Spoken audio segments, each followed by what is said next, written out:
Some friends of mine recently got me into Dragon Ball Super just as an off thing to do in between Yu-Gi-Oh events.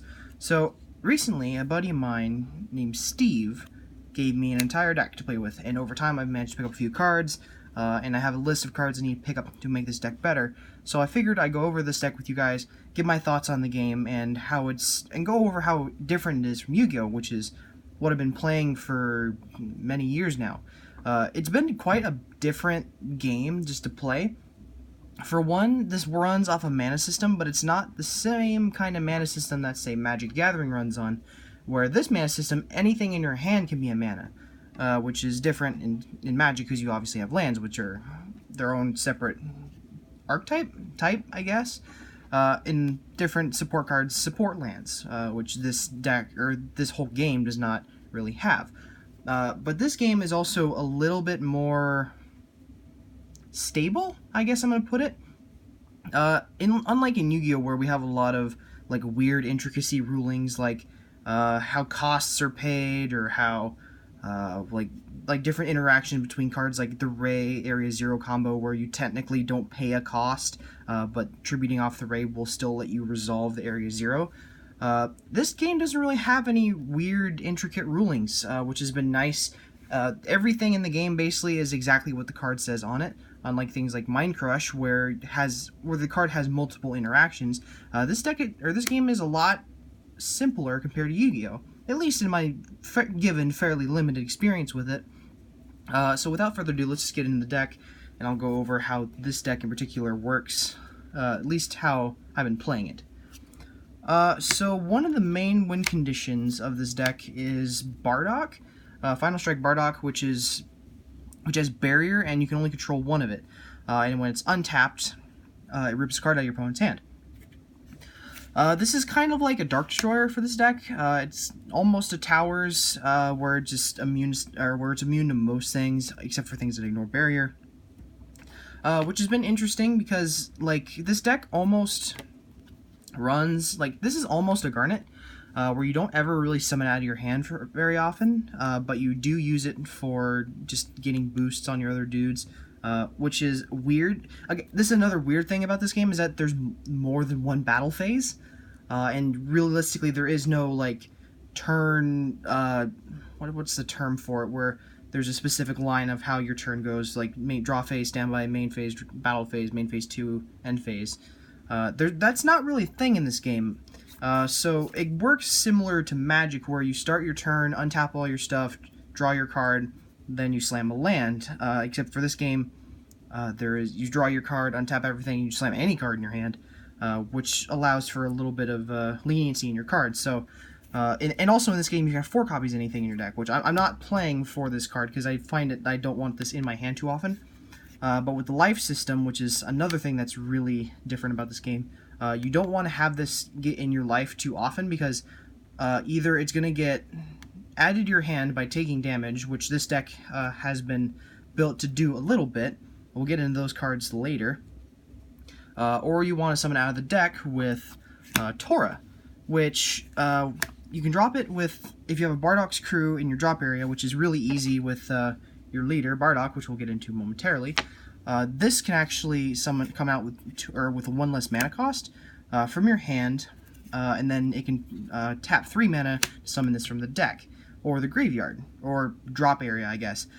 I'm not going to be used to that for a while, sorry if that's annoying some longtime fans of this game. Again, I'm new to this game.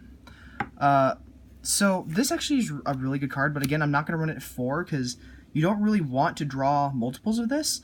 This is really your one of your starter win conditions, is that you set up this using with consistency cards like Mini Fascia, or just stalling until you get it from your deck, or drawing it with like Tolos, or not, excuse me, not Tolos, what is her name?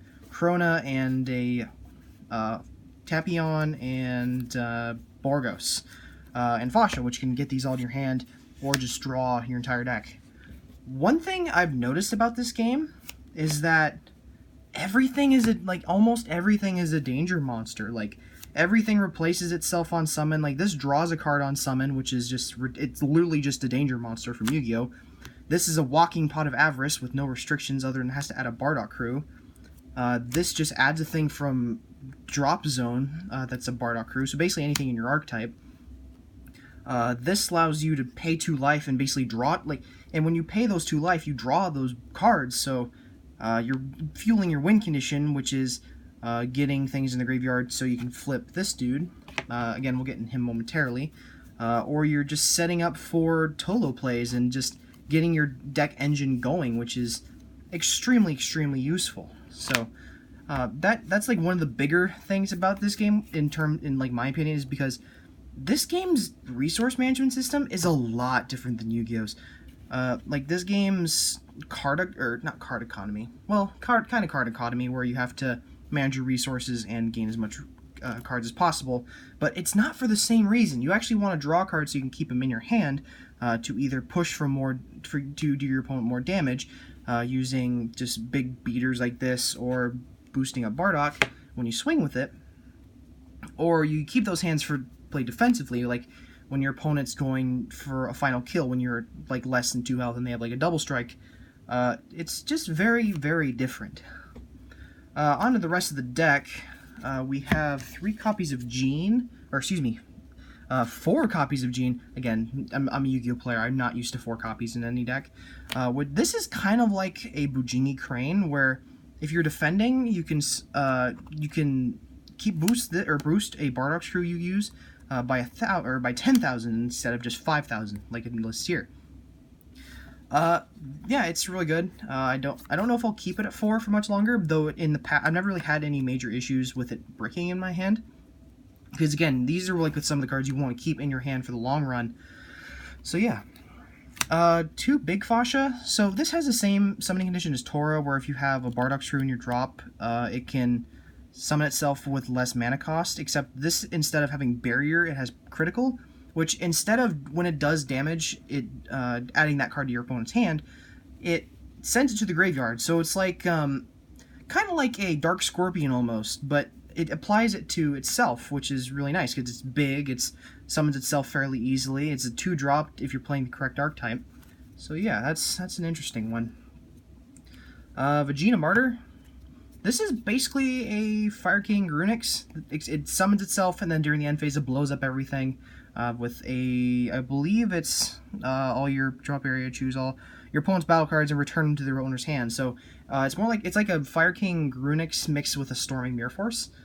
This is really interesting to me. I've been enjoying it, and it's just fun to like just drop this, swing with a 20 beat stick, and then just nuke your opponent's board during the end phase, because there's not really like hand trapped, at least from my minimal experience. Given I've only been playing at locals with this deck, and it's only been off of a bit of fun. I haven't actually played any competitive events yet. But this is like a really nice, like, just end of or mid game to late game comeback card. Like, you just slam this and wipe your opponent's board if you can. This is apparently one of the only cards that are on this game's ban list. And when after my experience, or when I first started the game, I didn't understand why. Because when you combo with it, which is the defending or making your dude bigger in the battle phase, or battle phases, I guess, you can untap an energy, which on paper it doesn't really sound that busted, but when you have things like when you have multiple battle phases, you can just go into battle phase, swing with a Bardock, use this to combo, and then get something bigger, maybe do a damage, and then you have an untapped energy that you can drop, like a Corona or something, or a Borgos. Borgos can blow up your opponent's energies when they untap it by card effects, or Corona, which stuns a particular game mechanic. But like, that's really, really good, because yeah, like, this is just really good. Yeah. 3 Tolo the Seer. So this is a super combo, which is basically like the other cards, except you can only play 4 of a super combo in your deck, and if you play 4 of a super combo, you can't play any more super combos. So if your Bardock leader if your leader is a Bardock crew, you can make it gain 1,000, then draw a card, which is silly. I mean, like, everything in this game replaces itself, and I will never get used to that. It's part of the reason why I'm actually really starting to like this game, is because resource management is a lot simpler, and this game's a lot easier to get into. Even though the card design in terms of physical design is a little bit lacking because everything's based off the TV show, unlike Yu-Gi-Oh, where only most of the things are based off the TV show. I hate saying that. Anyway, 2 Corona. This is the one gal I was telling you about earlier that locks out a game mechanic while drawing you a card on summon. And it's also got Deflect, which means it can't be countered when it swings, which is, it's okay, because you don't really swing with this very often. You kind of just let this sit on your board, or just get it on the field, and then it will usually be used for combo later.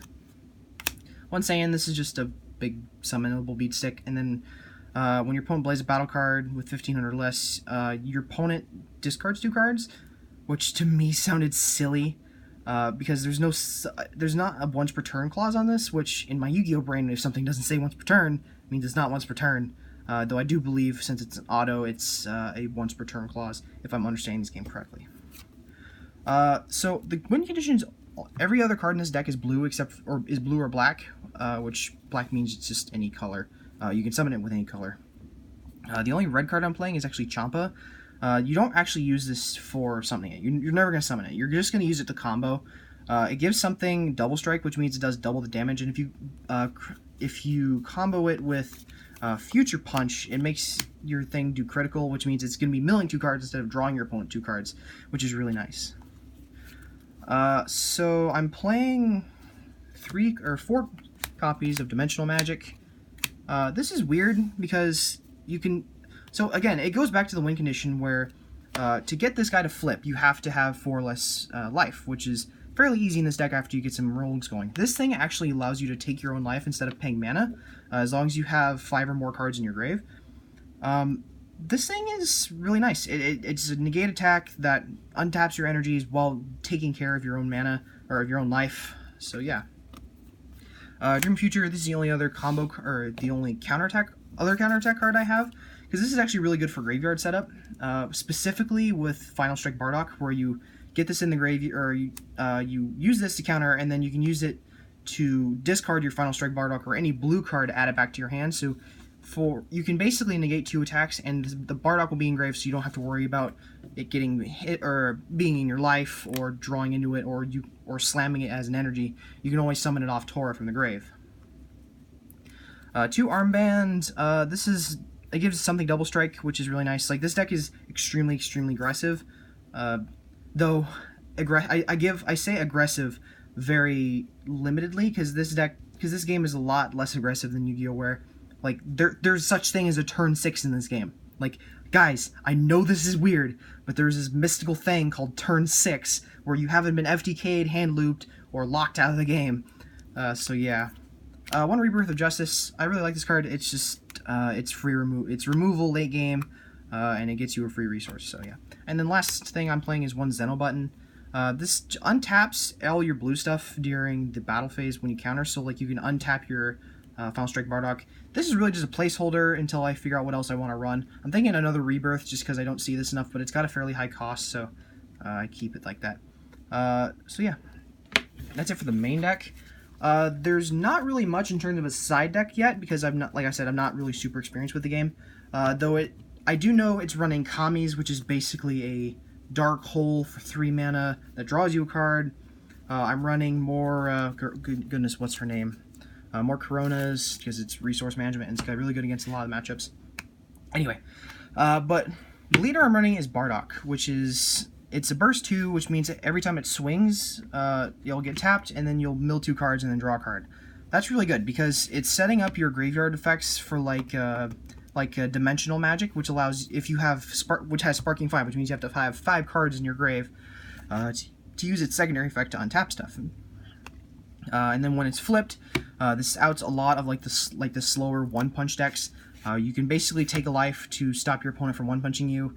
There's a few cards in here that basically, there's a card in here that I find at locals a lot where it loops all your cards out of your hand. You draw 3 cards, and then it'll do triple strike, and it strikes 3 times, which means you can do 9 damage total. But it's a one punch, which means like it'll usually be outed the next turn because it's not super big on its own. But you'll usually go into a lot of resources to pull it off. So it's almost like a Chaos Max in the sense, but there's no such thing as like Mirror Force in this game, at least not to my knowledge. But this can just take a life and then negate the attack, so basically you'll be taking just 1 damage instead of 9, and then you can just deal with the card next turn. And then when it swings, if I have 5 or more cards in my drop, it gains 5, and draw a card. So I basically don't have to mill 2 cards. So when you're getting this on the field, it'll usually be later to mid-game where the cards in the graveyard doesn't really matter anymore for like Dimensional Wall or something like that. Or excuse me, not Dimensional Wall, that's Yu-Gi-Oh! Again. Dimensional Magic, which is basically your best counter. And one of the more, from what I've seen, one of the more popular counters. Anyway, over the past few weeks, I've really been enjoying this game. It's a ton of fun. I don't know if I'd ever, because like the deal I told myself was that I'm never gonna spend any money on this game outside of entry fees, because there's no point of having the cards if you're gonna not play. So my buddy Steve, shout out to him. He's actually one of the guys that's been trying to get into Yu-Gi-Oh! Almost like how I've been trying to get into this game. He got me into this game. He set me up with a ton of cards. The only thing I know I need to get is Sensu Beans, which I'm aware of that it just got reprinted. Though I don't, like I said, I'm not planning on spending any money on this game, but since a lot of my friends who play Yu-Gi-Oh! Also play this game, there's a little bit of cross-market stuff I can do there. So if you guys like this kind of content, let me know, because I'm actually really enjoying this game. If you guys want to see more content like this, a lot of the guys who you've seen in the past, including Connor, Jordan, and some new people, I wouldn't mind bringing them into the channel if you guys like to see them. So yeah, hope you guys had a lot of fun. This deck's been really fun to play. It's a lot different than Yu-Gi-Oh!, which is a nice change of pace. So I hope you guys enjoyed. I'll see you guys later. Bye-bye.